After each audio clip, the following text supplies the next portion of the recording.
Hey guys, welcome back, and in this one we are changing the FEP film on my Anycubic Photon S. I've never done this before, but you can clearly see that this one is messed up and it was leaking resin onto my LCD, and I'm just going to freeball this because I really don't know what I'm doing. I am going to use the stock film that came with the printer. I believe this is a 2-pack as it says, and that's what I'm using. I can buy some in the future, but that was free, so let's use it. I'm going to be using a Torx multi-tool right here. I lost the tool that came with the printer originally, so this is going to have to do. It's not correct, but it does work. And I start out by cracking all the bolts going around the entire perimeter, and this is going to start to loosen the entire mechanism.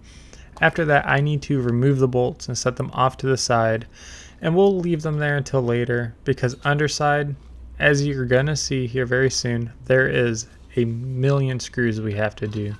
I didn't count them, but here's the reveal. A lot of screws.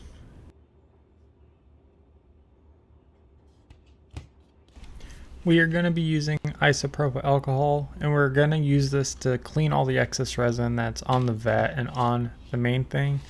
This is just so we don't transfer it over to the next new FEP, and that way we have a clean surface to actually work on. And we're just rubbing it down with a paper towel and some IPA, both on this frame and the frame that's holding the FEP.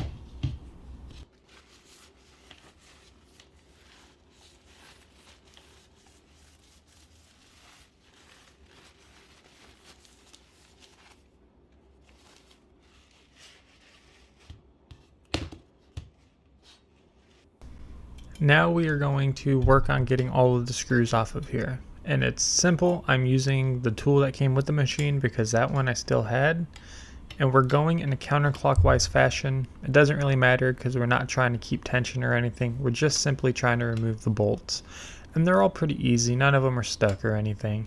It was just time consuming because there's so many of them. But once I got them all off and we removed them all, which they're kind of small, so it's kind of hard to grab them. Once we have all the bolts out, we need to clean this part with IPA also, and it's just on a paper towel.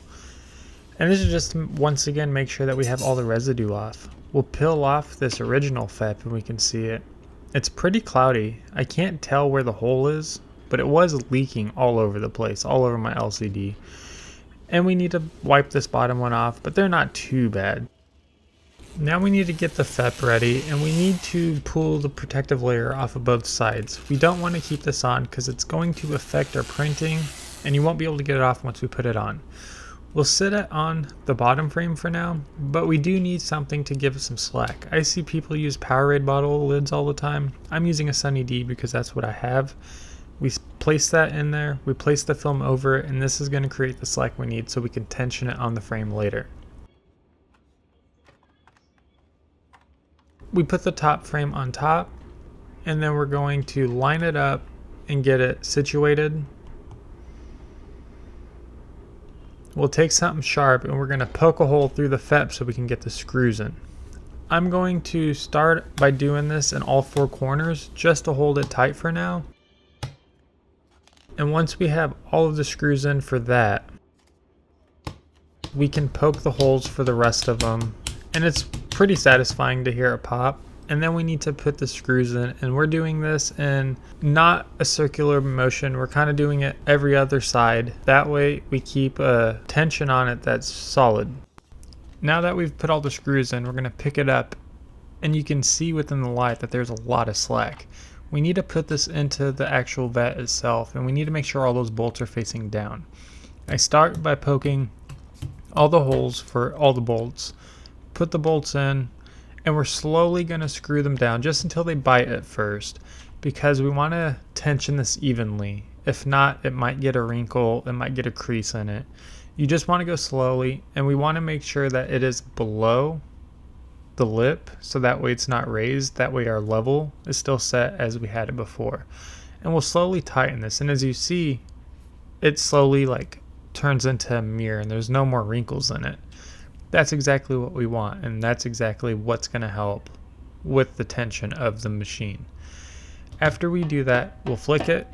It sounds like it did before. There's ways that you can do this with a meter so you can actually tune it how you need it. We're not going to do that, but we are going to cut the excess off. And this is just a utility knife. I broke the blade so it's fresh, and we're just going to carefully go around the outside because we don't want to poke a hole in the fresh vat. That would be catastrophic, and we would have to do this all over again, and that means we wasted a vat pretty much, like a whole FEP film. And I don't even know how much these things cost, but I definitely don't want to be spending money on something that I already have, and I'm sure that you don't either. After we've cut it, we have a finished vat, and the new FEP looks fantastic. It's super shiny. All I see wrong with it right now is that there's quite a few fingerprints within it, and that's what we need to take care of.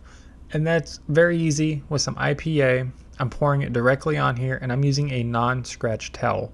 I'm not using a paper towel, and I'm not using a microfiber. Those will scratch and cause a cloudiness to the FEP film, and we do not want that because we just put all this work into getting this finish just like this and getting a good result. We just want to get the fingerprints out without scratching it. So do not use microfiber or paper towel directly on your FEP film. It will not turn out well. But that's going to be it for this video, you guys. I hope you enjoyed it. I had a lot of fun making it. I had a lot of fun doing it. But until next time, I'd like to thank you. Don't forget to like and subscribe, and see you guys later.